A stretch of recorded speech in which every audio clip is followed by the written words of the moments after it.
Hello बच्चों, आज हम लोग सीखेंगे कि वाक्य में विराम चिन्हों का प्रयोग किस ढंग से किया जाता है। तो चलिए शुरू करते हैं। शुरुआत करते हैं प्रश्न से ही। दिए गए वाक्यों में उचित स्थान पर विराम चिन्ह लगाइए। यहाँ पर आपको क्या करना है उसका निर्देश दिया गया है। तो जहाँ पर निर्देश दिया जाए वहाँ पर एक लंबा डैश यानी कि निर्देशक चिन्ह लगा देते हैं। तो यहाँ पर लगेगा निर्देशक चिन्ह। आपको मिलता है ना, जब आप लोग कोई एक्सरसाइज करते हो तो उचित विकल्प चुनिए, सही जगह पर सही का निशान लगाइए। जो भी निर्देश दिए जाएंगे उसके बाद आपको उस पंक्ति के बाद निर्देशक चिन्ह लगाना है। पहला, मृग देखकर सीता ने कहा, स्वामी मुझे यही मृग चाहिए। अब यहाँ पर है प्रत्यक्ष कथन। मृग देखकर सीता ने कहा, वाक्य का एक हिस्सा ये है स्वामी मुझे यही मृग चाहिए, दूसरा हिस्सा ये है। तो जब किसी की बात को एज इट इज लिखना हो उसे हम डायरेक्ट स्पीच इंग्लिश में और हिंदी में प्रत्यक्ष कथन कहते हैं। तो पहला वाला जो हिस्सा है इसको कहते हैं वक्ता। कौन बोल रहा है, कौन कह रहा है? सीता ने कहा ना, तो ये वाला हिस्सा कहलाता है हमारा वक्ता। और पीछे वाला है इसका कथन। वक्ता जिसमें एक क्रिया है कहा, बोला, पूछा, जिसने ये कथन कहा है ये हो गया हमारा वक्ता। वक्ता और उसकी स्पीच यानी कथन के बीच में अल्प विराम लगाना है, हमेशा अल्प विराम लगेगा। जो कहा है स्वामी मुझे यही मृग चाहिए, अब इसमें किसको संबोधित किया? स्वामी को। स्वामी को संबोधित किया है तो स्वामी के बाद कॉमा, मुझे यही मृग चाहिए। कोई प्रश्न नहीं है, कोई आश्चर्य नहीं, सिंपल कथन है। वाक्य के अंत में पूर्ण विराम। अब पूरा जो कथन है स्वामी मुझे यही मृग चाहिए, इसको दोहरे उद्धरण चिन्ह के अंदर बंद कर देंगे। किसी की बात को एज इट इज लिखना होता है तो हम दोहरा डबल इन्वर्टेड कॉमा लगाते हैं। इसको हिंदी में कहते हैं दोहरा उद्धरण चिन्ह। ख, अरे तुम क्यों जा रहे हो? अरे तुम क्यों जा रहे हो? तो इसमें आश्चर्य से कहा गया है। कोई जा रहा है जिसकी उम्मीद नहीं थी तो उसको जाता देखकर आश्चर्य से निकला, अरे तुम क्यों जा रहे हो? तो जब सडन एक्सप्रेशन या कोई फीलिंग होती है आश्चर्य की है जो कि यहाँ पर, उसमें हम विस्मयादिबोधक चिन्ह लगा देते हैं। खड़ी पाई के नीचे एक बिंदी। तुम क्यों जा रहे हो? प्रश्नवाचक शब्द क्यों और प्रश्न पूछने का भाव भी है। तुम क्यों जा रहे हो? तो यहाँ पर क्वेश्चन मार्क लगाएंगे। ग, 4 वेद हैं। फिर क्या है? ऋग्वेद, यजुर्वेद, सामवेद और अथर्ववेद। तो जब कोई बात कही जाए और आगे क्या है, इसका पूरा और विवरण दिया गया है, किसी बात को आगे और एक्सप्लेन किया गया है। 4 वेद है, बात खत्म नहीं हुई, फिर वेदों के बारे में और जानकारी दे दी कि ऋग्वेद, यजुर्वेद, सामवेद और अथर्ववेद, तब हम विवरण चिन्ह लगाते हैं। ये विवरण चिन्ह हो गया, यानी आगे इसका और विवरण है और एक्सप्लेनेशन है। और ऋग्वेद यजुर्वेद के बीच में अल्प विराम और यहाँ भी अल्प विराम लगेगा। क्यों लगेगा? क्योंकि अल्पविराम एक ही श्रेणी के पद जो है उसमें अल्पविराम लगाते हैं। इसका दूसरा उदाहरण जैसे हम कहें कि दीपक बाजार गया, उसने आम, अमरूद, केले खरीदे, तो आम अमरूद के बीच में क्या लग जाएगा? अल्पविराम, क्योंकि सभी क्या है, फल की श्रेणी, तो समान श्रेणी हो। यहाँ पर सब ग्रंथ हैं, ऋग्वेद ग्रंथ की श्रेणी हो गई, ये चारों ग्रंथ की श्रेणी। तो समान जब श्रेणी होती है तो अल्पविराम, इसलिए यहाँ अल्पविराम लगेगा। और वाक्य जब खत्म हो गया, वाक्य की समाप्ति पर अंत में पूर्ण विराम लग गया। ठीक है, अब देखते हैं घ में। किसी लॉन्ड्री पर देते हैं, जल्दी धुल जाएंगे, मैंने कहा। इसी वाक्य को उल्टा पलट के लिख दिया गया है। मैंने कहा किसी लॉन्ड्री पर देते हैं, जल्दी धुल जाएंगे। अब इन दोनों वाक्यों में आप कैसे विराम चिन्ह लगाएंगे, क्या लगेगा और क्या नहीं लगेगा, ये बहुत अच्छे से आप समझ पाएंगे। पहले में देखिए, किसी लॉन्ड्री पर देते हैं, पूरे अर्थ वाला वाक्य, जल्दी धुल जाएंगे दूसरा, ये भी पूरा अर्थ दे रहा है। तो यहाँ पर जो कथन है, जिसको हम कहते हैं स्पीच, कथन, किसी लॉन्ड्री पर देते हैं जल्दी धुल जाएंगे, ये कथन पहले आया है और जिसने कहा है वक्ता पीछे है, मैंने कहा पीछे है। तो जब कथन पहले आ जाए और वक्ता बाद में आ जाए तो कथन और वक्ता के बीच में अल्पविराम नहीं लगेगा, यहाँ पर अल्पविराम नहीं लगेगा। दूसरे में देखिए, मैंने कहा, अब वक्ता कहने वाला स्पीकर पहले है और कथन बाद में है, तो अल्पविराम दोनों के बीच में लगेगा, पहला अंतर। अब पहला जो वाक्य है और दूसरा वाक्य, ये एक के बाद एक तुरंत बोले जाएंगे बहुत हल्के ठहराव के साथ।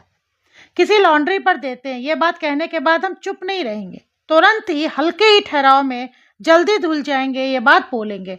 तो दोनों बात पूरे पूरे हैं, दोनों वाक्य, दोनों बातें पूरी अर्थ दे रहे हैं, लेकिन फिर भी तुरंत बोल रहे हैं हम लोग, बहुत ज़्यादा ठहराव की जरूरत नहीं है। यहाँ अल्प ठहराव से तो अल्पविराम लगेगा, तो दोनों के बीच में अल्पविराम लगेगा। लेकिन कथन पहले है तो कथन के बाद और वक्ता से पहले यहाँ पर अल्पविराम नहीं लगेगा। दूसरे वाक्य में खासियत है कि यहाँ पर वक्ता पहले है, स्पीकर है, फिर उसका स्पीच है, तो यहाँ पे अल्पविराम लगेगा। दोनों में कोई क्वेश्चन नहीं है, पूर्ण विराम लगा दिया जाएगा। ठीक है, तो यहाँ तक तो समझ में आ गया। और जो कथन है उसको क्या करना है, उस कथन को हमें डबल इन्वर्टेड कॉमा में रखना है। किसी लॉन्ड्री पर देते हैं जल्दी धुल जाएंगे, पूर्ण विराम और कॉमा लग गया। यहाँ पर भी डबल इन्वर्टेड कॉमा में पूरी स्पीच लिख दी जाएगी। पत्नी ने पूछा कब तक टिकेंगे।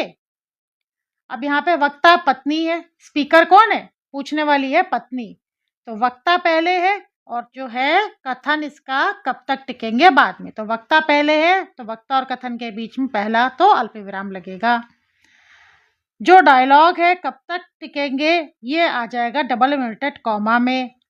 कब तक टिकेंगे, कब प्रश्न पूछा गया है, प्रश्नवाचक चिन्ह लगाएंगे और स्पीच खत्म हो गई, दोहरा उद्धरण चिन्ह लगा के बंद कर देंगे।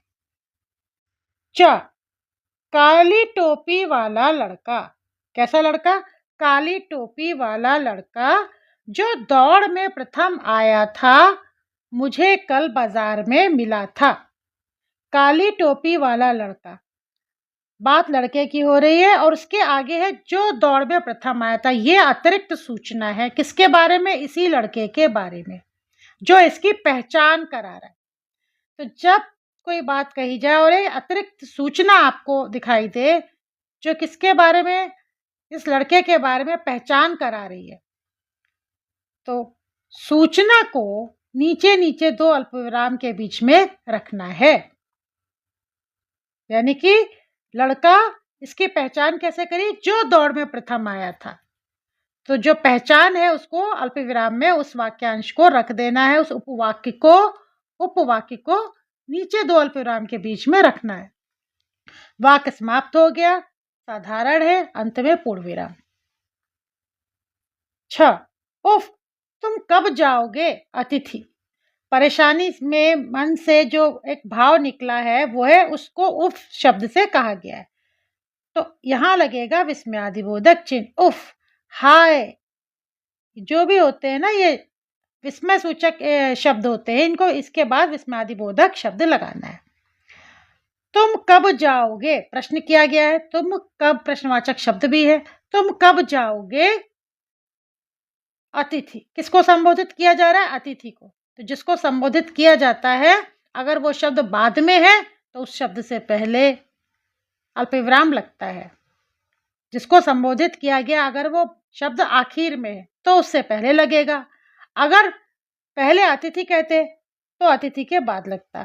ठीक है, अगर हम कहते अतिथि तुम कब जाओगे, तो हम ऐसे अगर ये वाक्य लिख देते, अतिथि पहले, फिर लिख देते तुम कब जाओगे, तो अतिथि के बाद लगता।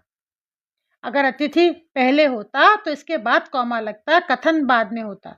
अब यह कथन पहले है, तुम कब जाओगे, संबोधन जिसको किया वो पीछे है तो इससे पहले लगेगा। और बाद में क्या, प्रश्नवाचक चिन्ह, और बाद में इसके प्रश्नवाचक चिन्ह। हो गया, आपका विराम चिन्ह कंप्लीट हो गया। जब महादेव भाई की सरलता, सज्जनता, निष्ठा, समर्पण और लगन से सभी लोग प्रभावित थे।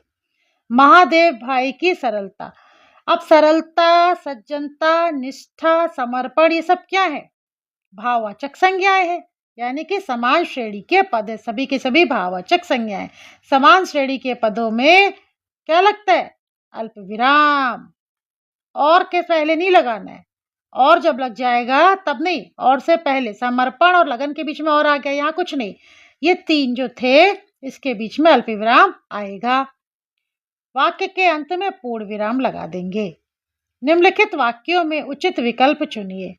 अब आप देखिए, यहाँ पे आपको निर्देश दिया गया है, निर्देशक चिन्ह लगा दीजिए। कामायनी जंग, और फिर इसके बाद लिखा है निर्देशक चिन्ह लगा दिया, जयशंकर प्रसाद। बच्चों ये बहुत ही इम्पोर्टेंट है, ये जान लीजिए कि जब भी कोई किताब, पुस्तक, ग्रंथ का नाम आएगा तो उसे एक एकल उदाहरण चिन्ह में रखना है। यहाँ ऑलरेडी लगा हुआ है। कामायनी क्या है, एक महाकाव्य है। इसके जो लेखक हैं, रचयिता है हमारे, हैं जयशंकर प्रसाद। तो जब कोई पुस्तक आ जाए, धर्म ग्रंथ हो, उसको तो एकल उदाहरण में रखना है, सिंगल इन्वर्टेड कॉमा में रख दिया, और उसके राइटर और बुक, उनके बीच में एक निर्देशक चिन्ह लंबा डैश लगेगा।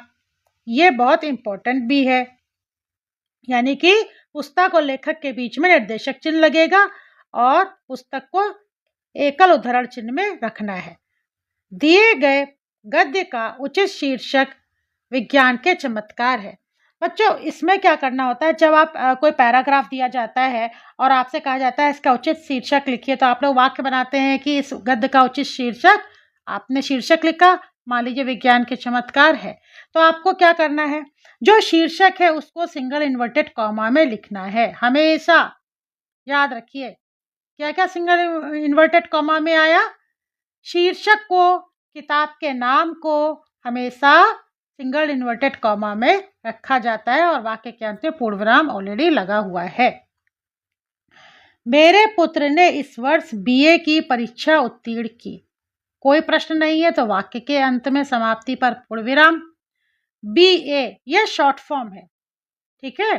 तो जब किसी का संक्षेप शब्द करके लिख देते हैं तो संक्षेप सूचक जो चिन्ह है वो उसको कहते हैं हम लाघव चिन्ह। ये छोटा सा गोल, जैसे डॉक्टर लिखा होता है तो क्या करते हैं, इसका शॉर्ट फॉर्म, ठीक है, एक छोटी सी बिंदी लगा देते हैं। बीए का फुल फॉर्म है बैचलर ऑफ आर्ट्स, इसको शॉर्ट में बीए लिखेंगे तो यहाँ पर हमको बिंदी लगानी, इसे कहते हैं लाघव चिन्ह। लघु रूप में जब लिखेंगे तो लाघव चिन्ह लगाना है, छोटी ऐसे गोल बिंदी लगानी है। आप लोग एमए दिखते हैं तो ऐसे डॉट लगाते हैं, ये वही है, लाघव चिन्ह हिंदी में इसे कहते हैं, शॉर्ट फॉर्म में लगाना है। जैसे इंग्लिश में PTO होता है, लगा होता है यहाँ पे डॉट, हिंदी में क्या होगा, हिंदी में कैसे लिखेंगे, कृपया का क्र, पृष्ठ और उलटिए उ, इस तरीके से शॉर्ट फॉर्म लिख दिए जाते हैं लाघव चिन्ह लगा के। कामायनी जयशंकर प्रसाद द्वारा रचित हिंदी भाषा का महाकाव्य है। अब ये क्या है, कामायनी एक महाकाव्य का नाम, पुस्तक का नाम, तो आप क्या करेंगे, इसको तो एकल उद्धरण चिन्ह में बंद कर देंगे। जयशंकर प्रसाद द्वारा रचित, इसको हम कोष्ठक में बंद कर देंगे, कोष्ठक चिन्ह में। कोष्ठक मतलब जस्ट फॉर क्लैरिफिकेशन, एक स्पष्ट करने के लिए एक अतिरिक्त सूचना या जानकारी दी गई है। कामायनी हिंदी भाषा का महाकाव्य है। वाक्य, मूल वाक्य है हमारा इतना, मूल वाक्य आपने देख लिया कितना था, कामायनी हिंदी भाषा का महाकाव्य है, तो लास्ट में पूर्ण विराम लगा देंगे, कोई प्रश्न नहीं था तो सिंपल कथन है, पूर्ण विराम लगाया। पुस्तक के नाम को हमेशा सिंगल इन्वर्टेड कॉमा में रखते हैं, रख दिया। जयशंकर प्रसाद द्वारा रचित, ये एक एक्स्ट्रा इन्फॉर्मेशन है, सिर्फ जानकारी के लिए, स्पष्ट करने के लिए दी गई है, ना मालूम हो तो किसने लिखा है, जयशंकर प्रसाद ने। तो जो अतिरिक्त सूचना जानकारी के लिए दी जाती है उसको हम कोष्टक चिन्ह के अंदर रखते हैं। जयशंकर प्रसाद जी छायावाद के स्तंभ एक महान कवि थे। अब यहाँ पर छायावाद के स्तंभ कहा गया है, ये भी एक अतिरिक्त सूचना है, जानकारी है, लेकिन ये सिर्फ जानकारी के लिए नहीं दिया गया है। जयशंकर प्रसाद जी के बारे में आगे लिखा है छायावाद के स्तंभ, ये इनका सम्मान है। ठीक है, तो जब कोई सूचना किसी की पहचान और सम्मान से जुड़ जाती है तब हम उसको नीचे सिंगल इन्वर्टेड कॉमा में रखते हैं। एक महान कवि थे, पूर्ण विराम। मैंने मेज पर एक रखी थी। अब यहाँ कोई शब्द छूटा हुआ है, इस यहाँ पे हम लगा देंगे त्रुटिपूरक चिन्ह, उल्टे वी जैसा, ऐसे, और वो शब्द हम यहाँ लिख देंगे। मान लीजिए एक शब्द यहाँ डाल दें, मैंने मेज पर एक किताब, पुस्तक, कुछ भी लिख सकते हैं जो शब्द छूटा लग रहा है, यहाँ पर हम यहाँ रख देंगे पुस्तक रखी थी, पूर्ण विराम।